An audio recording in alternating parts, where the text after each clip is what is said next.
এবং আমি মনে করি যে এই আজকে ওনারা যে পদক্ষেপটা নিলেন এর মাধ্যমে বাংলাদেশের প্রত্যেকটা মানুষ যারা সাধারণ জনগণ তারা আশ্বস্ত হতে পারবেন যে না ভোক্তা অধিকার অন্তত হচ্ছে কি স্টেপটা নেবেন। ঠিক আছে, এটা আমাদের মানে স্বাধীনতার একটা মানে আমার জেনারেশনের স্বাধীনতার একটা অন্যতম দ্বার প্রান্ত মানে খুলে গেছে দরজা, এটা আমি নিজে চোখে দেখতে পেলাম, আমার সেই অনুভূতি। তবে হ্যাঁ, এখন দাবিগুলো যেহেতু জনগণের হয়ে গেছে, আজকে আপনারা এখানে আমি হিয়ারিংয়ে এসেছি, ওনারা ডেকেছেন এবং সহজ.com বিকাশ.com যেই আমাকে কাগজপত্রগুলো দিয়েছেন সেগুলো বলবো আজকে আমি নিজে ওরকমভাবে প্রিপারেশন নিয়ে আসিনি, কিন্তু তারা নিয়ে এসছেন, তাদের লয়ার ছিল, আমার কোনো লয়ার ছিল না, আমার ভোক্তা অধিকার ছিল, এইটুকুই। কাগজগুলো দেখছেন না, এটা আমার জন্য মিসাইল। আপার কাছে নিয়ে যাব, মাননীয় প্রধানমন্ত্রী শেখ হাসিনার কাছে নিয়ে যাব, বলো এবার মারেন। Thank you.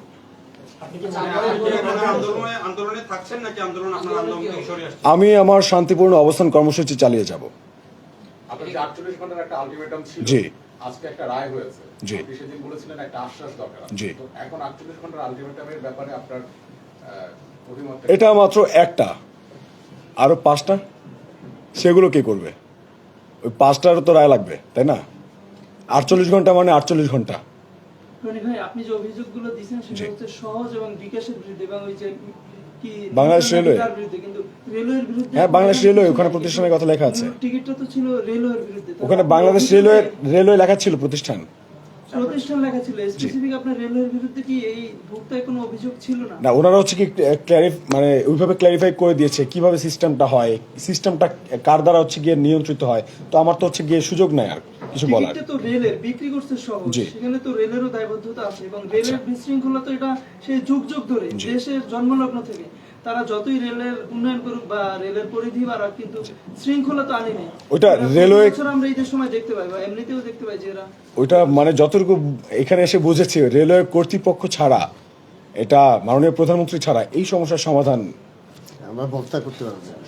এটাই আপনি কি মনে করেন যে আপনার সাথে যেটা হয়েছে আজকে একটা রায় এসেছে, মিডিয়াতে প্রচারিত হবে, সবাই জানবে যে টিকিটের এই সমস্যার কারণে সহজকে জরিমানা করা হয়েছে, আপনি কি মনে করেন যে এরপরে খুব বেশি চেঞ্জ হবে বা আর কেউ প্রতারিত হবে না, হয়রানির শিকার? ইনশাআল্লাহ, আমি তো বলেছি আমি যতক্ষণ পর্যন্ত সমস্যার সমাধান না করব ততক্ষণ পর্যন্ত বাড়িতে ফিরে যাব না। আমি এখানে আছি শুধু আজকে যে 6 দফা দাবি নিয়ে এখানে এসেছি, আমার 6 দফা শুধু আমার একার না, এখন এই 6 দফা সারা বাংলার মানুষের হয়ে উঠেছে। তো আমি আমার এই যে আজকে এখানে ওনারা যে রায়টা দিলেন এর মাধ্যমে হচ্ছে সারা বাংলার মানুষের যে অধিকার যেটা নিশ্চিত করা পসিবল, সেটা রায়টা কিন্তু আমার মাধ্যমে সারা বাংলার মানুষের রায়টা ওনারা দিয়ে দিয়েছেন। এবং সবাই এখন আশা রাখি যে যাত্রী সেবাটা পাওয়ার কথা আমি যেভাবে পেয়েছি ওনাদের কাছ থেকে, ঠিক আছে, যে জাস্টিসটা পেয়েছি সকল যাত্রীরা সেই জাস্টিসটা পাবে এখন থেকে। একটা অন্তত দাবি তো পূরণ হলো কিছুটা।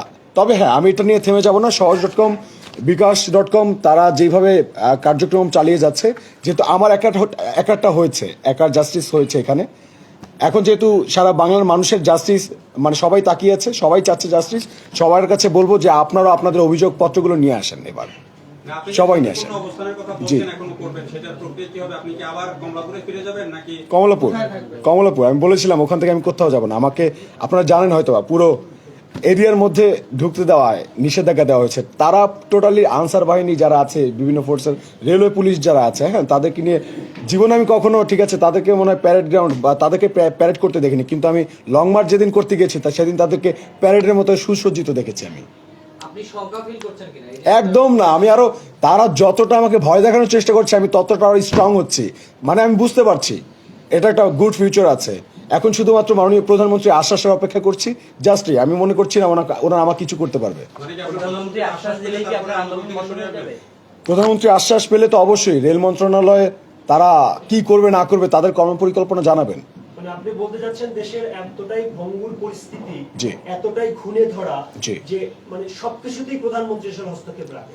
এখন দেখেন, আমি এত বেশি কিছু তো বুঝি না, আমি স্টুডেন্ট মানুষ, আমার বয়স অতি কম, আমি যেই জায়গায় ভরসা পাই আমি ভরসার আশ্রয়স্থল যেখানে সেটাকে খুঁজে বের করার চেষ্টা করছি। আমি দেখেছি প্রধানমন্ত্রী এখন পর্যন্ত যে স্টেপগুলো নিয়েছে, যে কথাটা বলেছে সেগুলো হয়েছে। উনি বলেছেন দক্ষিণবঙ্গের মানুষের জন্য পদ্মা সেতু হবে, কি স্টেপটা সে নিয়েছে আমি দেখেছি, আমি তো এটা দেখতে দেখতে বড় হয়েছি এবং হয়েছে। তো আমি এখন চাচ্ছি যে উত্তরবঙ্গের মানুষের জন্য যেন মাননীয় প্রধানমন্ত্রী তার হস্তক্ষেপে এই 50 বছরের ইতিহাসের যে কালো দাগ, তিনি শুধু আশ্বাস দিক, এই কালো দাগ আমরা সবাই মিলে মেটাবো। ভাই আপনি তো আপনার দাবিটা রেলমন্ত্রীর কাছেও করতে পারতেন, কারণ রেলমন্ত্রী তো সর্বশেষ। দেখুন, আমি তো দাবি যখন জানিয়েছিলাম, আমি কিন্তু তখন শুধুমাত্র প্রধানমন্ত্রী, রেলমন্ত্রী এরকম কোনো কিছু জানিনি। আমি শুধুমাত্র দাঁড়িয়েছিলাম এবং কর্তৃপক্ষের দৃষ্টি আকর্ষণ করছিলাম। কিন্তু আপনারা জানেন, এই 14 দিন যাবত আমি অবস্থান করছিলাম, কোনো না কোনো অ্যাক্টিভিটিস করছি। আমার এই অবস্থা, রেল মন্ত্রণালয়ের যে মহাপরিচালক, ঠিক আছে, তিনি গতকালকে আপনারা দেখেছেন যে আমাকে ঢুকতে দেওয়া হয়নি ভেতরে। তারপর একসময় সাংবাদিক ভাইদের তোপের মুখে পড়ে ঢুকতে দিলেন, তাদের পিছনে আমি গেলাম। তারপর তিনি বললেন যে আমার দাবি শতভাগ যৌক্তিক, কিন্তু তারপরেও তার কাছে নাকি কোনো মানুষ অভিযোগই জানান না, সেই জন্য তিনি কোনো স্টেপ নিতে পারেনি।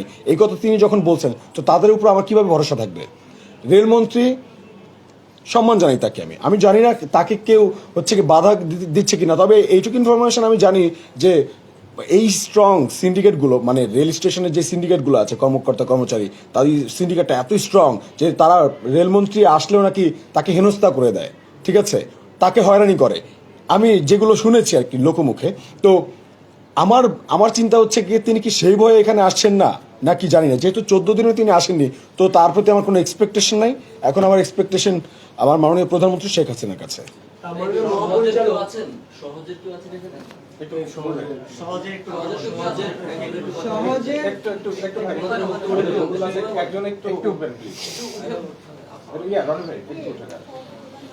আপনারা শেষ করতে হবে। Sure. আমি এখানে বসবো। ওকে, থ্যাংক ইউ সো মাচ। আমারটা হয়ে গেছে।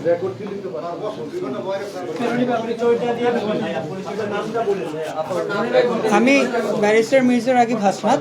আমি এসেছি সহজের পক্ষ হয়ে। সহজের আরো জি, আমি সহজের কোনো এমপ্লয় না, আমি এসেছি সহজের লয়ার হিসেবে। ব্যারিস্টার কি নাম বলেন? ব্যারিস্টার মির্জা রাগিব হাসনাত আমার নাম। তো এটার ব্যাখ্যা যেটা হচ্ছে যে যখন আমাদের সফটওয়্যারে বিকাশ হোক, সহজ হোক, যখন একটা সফটওয়্যারে একজন ব্যক্তি প্রবেশ করেন, তিনি তার ডিজিটাল ফুটপ্রিন্ট রেখে যান। এখন সেই ফুটপ্রিন্টগুলো মোছানো সম্ভব না এবং এটা কমপ্লিটলি সিস্টেম জেনারেটেড। উনি আমাদের সার্ভারে ঢুকে টিকিট বুক করেছেন 8:36 সকাল 8:36, তারিখ হচ্ছে 13 জুন 2022। তো যখন একটা মানুষ একটা টিকিট বুক করে, তাকে 15 মিনিটের মধ্যে পেমেন্টটা কমপ্লিট করে আসতে হয়। তো পরবর্তীতে শুনানিতে বিকাশ কর্তৃক উপস্থাপিত তথ্য থেকে দেখা যায় ওই সময় ওনার অ্যাকাউন্টে টাকাটা ছিল না। উনি পরে 9:27 যে অ্যাকাউন্টে এক্সট্রা 3000 টাকা উনি ক্যাশ ইন করেছেন, করে উনি পেমেন্টটা করেছেন 9:37। তো যেহেতু উনি 15 মিনিটের মধ্যে পেমেন্টটা করতে পারেননি, ওনাকে অনলাইন থেকে টিকিটটা দেন। এখানে একটা জিনিস আপনারা বারবার বলছেন, সহজ সহজ সহজ। এখানে আপনাদের মনে রাখতে হবে, এখানে সহজ একা কিছু করে না। এখানে 3টে এন্টিটি আছে, সহজ, ভিনসেন এবং সিনেসিস। 3টে এন্টিটি মিলে একটা জেভি কনসোর্টিয়ামের মাধ্যমে ওরা ওয়েবসাইটটা অপারেট করে। এখন কথা হচ্ছে যে 15 মিনিটের মধ্যে পেমেন্ট না করতে পারলে যে কনসিকুয়েন্সটা, সেটাকে উনি জানতেন কিনা জানতেন না। এখন যখন আপনি পেমেন্ট একটা গেটওয়েতে যখন চলে যাবেন, একটা সিট যখন বুক করবেন, তখন ওয়েবসাইটে স্পষ্টভাবে লেখা থাকে যে 15 মিনিটের মধ্যে উনি যদি পেমেন্ট করতে না পারেন, তাহলে ওনার বুকটা ক্যান্সেল হয়ে যাবে। এখন জিনিস যেটা হচ্ছে কি, উনি পারেন নাই, ওনার ডেডলাইন ছিল 8:51, উনি পেমেন্ট করেছেন 9:37। সেটা উনি মানেন, ওনার কমপ্লেইনে লেখা আছে। এখন যেহেতু উনি পারেন না, পরবর্তীতে কি হবে, পেমেন্টটা চলে গিয়েছে, তাকে টাকাটা আমরা এন্টার অ্যামাউন্ট রিফান্ড করে দেওয়া হয়েছে বিকাশের পক্ষ থেকে। এখন প্রশ্ন আসতে পারে যে পরবর্তী টিকিটগুলো সেল করা হয়েছে। ওনার 4টা টিকিটের মধ্যে একটা টিকিট সেল করা হয়েছে ঢাকা কমলাপুর রেলওয়ে স্টেশনের ঢাকা কাউন্টার থেকে, কাউন্টার নম্বর 16। আমাদের কাছে রিপোর্ট, আমরা তথ্য দিয়েছি, সাপোর্টিং ডকুমেন্ট এখানে আছে। তো যখন কাউন্টার থেকে একটা টিকিট সেল করা হয়, সেটা তো সহজ সেল করে না। তিনটা আনসোল্ড। আমরা পরে সিস্টেম জেনারেটেড রিপোর্টে দেখেছি যে আরও 3টার আরও বেশি কিছু, টোটাল যে এসি কোচগুলো ছিল, ওখানে আরও কিছু সিট আনসোল্ড অবস্থায় ছিল। এখন যখন অনলাইনে ধরে নেন আজকে 25 তারিখে আপনি পাবেন 30 তারিখের টিকিটগুলো। তো যখন আমার 30 তারিখ থেকে যখন 48 ঘন্টা বাকি থাকে, তখন অনলাইন অফলাইন বলে কিছু থাকে না, যে যেখান থেকে সেল করতে পারে। আমি যদি ভুল করে থাকি আমাকে কারেক্ট করে দিবেন। তো 48 ঘন্টা আগে থেকে প্রত্যেকটা টিকিট আপনি কাউন্টারও কিনতে পারবেন, অথবা অনলাইনেও কিনতে পারবেন। উনি জার্নি করতে চেয়েছিলেন 13 তারিখে, উনি টিকিট কেটেছেন 13 তারিখে, তো 13 তারিখে ওই টিকিটগুলো আপনার অনলাইনেও অ্যাভেলেবল ছিল, অফলাইনেও অ্যাভেলেবল ছিল। উনি যখন নির্ধারিত সময়ের মধ্যে পেমেন্টটা করতে পারে নাই, ওনাকে টিকিটটা দেওয়া হয় নাই। পরবর্তীতে এই একই টিকিট, 4টার মধ্যে একটি টিকিট আপনার কমলাপুরের রেলওয়ে স্টেশনে কাউন্টার নাম্বার 16 থেকে এই টিকিটটা বিক্রিত হয়, বাকি 3টে টিকিট অবিকৃত অবস্থায় রয়ে যায়। এখন পুরো ঘটনার মধ্যে যেটা এখন ওনার কথা হচ্ছে যে সহজ কি ওনাকে যোগাযোগ করেছে নাকি করেন নাই। উনি 13 জুন 10টা 16-তে উনি আমাদের যে সাপোর্ট সিস্টেম আছে ওখানে উনি ইমেল দিয়েছিলেন যে, আমি পড়ে শোনাচ্ছি আপনাদেরকে, জনাব আমি আজ সকাল 9:37-এ ঢাকা টু রাজশাহী ট্রেনের টিকিট কাটার চেষ্টা করি, কিন্তু আমার বিকাশ থেকে টাকা কেটে নেওয়ার পরেও টিকিট কনফার্ম হয়নি। অতি দ্রুত সমস্যাটি সমাধানের জন্য বিনীত নিবেদন জানাচ্ছি। তার ঠিক 2 মিনিট পরে আমরা তাকে রেসপন্স করি। সেখানে তাকে বললাম যে আপনি যদি টিকিট না পেয়ে থাকেন, পারচেজ হিস্ট্রি থেকে টিকিট পাবেন, তাও যদি না পান আমাদেরকে রিপ্লাই দিয়ে জানান। ওনার কিছু আমি ইনফরমেশন চেয়েছি, train number, seat number, transaction ID, এইসব উনি দিলে আমরা তখন এটা দেখব। এই মেলের রিপ্লাই আমরা আজ পর্যন্ত পাইনি। আর দ্বিতীয় বিষয় হচ্ছে যে উনি যেটা বলতেছেন যে টিকিটের যে বিষয়টা 15 মিনিট, এখন একটা প্রশ্ন আছে যে টাকা তো চলে গিয়েছে, এটার কনসিকুয়েন্স কি উনি জানেন না? অবশ্যই আপনি যখন ওয়েবসাইটে ঢুকেন তখনই কিন্তু প্রত্যেকটা সিনারিতে কী কী পদক্ষেপ না হবে সেটা কিন্তু বলে দেওয়া আছে। ওখানে বলে দেওয়া আছে যে যদি কোনো কারণে টাকা কেটে নেওয়া হয় কিন্তু টিকিট পাওয়া না যায়, তাহলে 3 দিনের 8 কার্য দিবসের মধ্যে তাকে ওই টাকাটা আমরা রিফান্ড করে দিব। সে 8 দিনের জায়গায় বিকাশ তাদেরকে 3 কার্য দিবসের মধ্যে রিফান্ড করে দেওয়া হয়েছে। বিষয়টা পরিষ্কার আমার কাছে। আপনি বলছেন যে আপনাদের সিস্টেমে কোনো সমস্যা নেই, তাই তো? না, তাহলে ভোক্তা জরিমানা করলেও অবৈধ হবে? এখন না, অবৈধ নাকি বৈধ এটা তো শেষ কথা না। এটার বিরুদ্ধে নিশ্চয়ই হায়ার ফোরাম আছে, এই রায়টাকে তো অবশ্যই আমরা চ্যালেঞ্জ করব। তখন উচ্চ আদালত থেকে যে রায় হয় সেই অনুযায়ী আমরা ফাইনাল ডিসিশন পাবো। আপনি আরেকবার সুন্দর করে বলেন যে ভোক্তা অধিকার যে রায়টা দিয়েছে সেই রায়ের সাথে আপনারা কি একমত? আমরা 2 লক্ষ টাকা জরিমানা করেছে, সন্তুষ্ট কিভাবে হই? একমত কিনা, সন্তুষ্ট কথা বলছেন? না, আমরা একমত নই, আমরা একমত। এটা আসলে আপনারা এইগুলো ওনাদের কাছ থেকে আপনারা জেনে নেওয়ার পরে এখানে মানে আমরা তো আমাদের সিদ্ধান্ত দিয়েছি। এখন সেখানে আপনার মৃত্যুদণ্ডের রায় হওয়ার পরে সংক্ষুব্ধ পক্ষ তার আলটিমেট যেটা আইনের বিধান আছে সেটা যায়। ঠিক আছে, একমত কিনা, আর একমত যদি না হন তাহলে আপনাদের পদক্ষেপ কি হবে? ডেফিনেটলি আমরা দ্বিমত পোষণ করি এবং পরবর্তী পদক্ষেপ আমরা উচ্চ আদালতে এটার বিরুদ্ধে যাব। যেতে পারে কি? সেটা ওনারা কি করবেন তার উপরে। আপনাদের আইনে কি করে যেতে পারে কিনা? আমরা যতটুকু জানি যে আমার একটা প্রশ্ন ছিল, আমাদের এই আইনে এটা কিন্তু একটা ইউনিক আইন, এবং এখানে আপনারা জানেন যে কতটুকু আপিল করা যায় বা করা যায়। এখন ব্যারিস্টার সাহেব কতটুকু জানেন জানি না, সেটা রিড করা যাবে, কিন্তু 5 কার্য দিবসের মধ্যে আপনার টাকাটা না দিলে আপনার যেটা নেক্সট পদক্ষেপ আমরা নিতে পারবো। আমাদের রায়ের বিরুদ্ধে এবং আপনার কিছু আছে হ্যাবিচুয়াল, এবং এই সহজের বিরুদ্ধে কিন্তু এর আগেও কিন্তু আপনার অভিযোগ ছিল এবং সেখানে কিন্তু আপনার ফাইন করা হয়েছে। আমার একটা স্পেসিফিক আপনার কাছে একটা প্রশ্ন ছিল যে আমাদের যেভাবে প্রতিদিন সার্ভিস প্রোভাইডারের সংখ্যা বাড়ছে, শপিং মল, হোটেল, এই যে টিকিট অনলাইনে অনেক সিস্টেমেটিক ওয়েতে আমরা আগাচ্ছি এবং সেবার পরিধিও বাড়ছে, প্রতারণার পরিধিও বাড়ছে। আপনাদের আমি নিজেও এখানে একটা অভিযোগ করেছিলাম এবং আমি বিচারও পেয়েছি, জরিমানাও সেটা হয়েছে। আপনাদের যে লোকবল আছে কিংবা বিভাগীয় পর্যায়ে যে জনবল আছে, এটা এনাফ কিনা এবং প্রতারণাটা কি পরিমাণ বেড়েছে বলে আপনাদের কাছে মনে হয়? এখন সত্যিকার অর্থে আমি বলেছিলাম যে যেখানেই আসলে হাত দিচ্ছি সেখানেই আপনার কিছু না কিছু অনিয়ম আছে।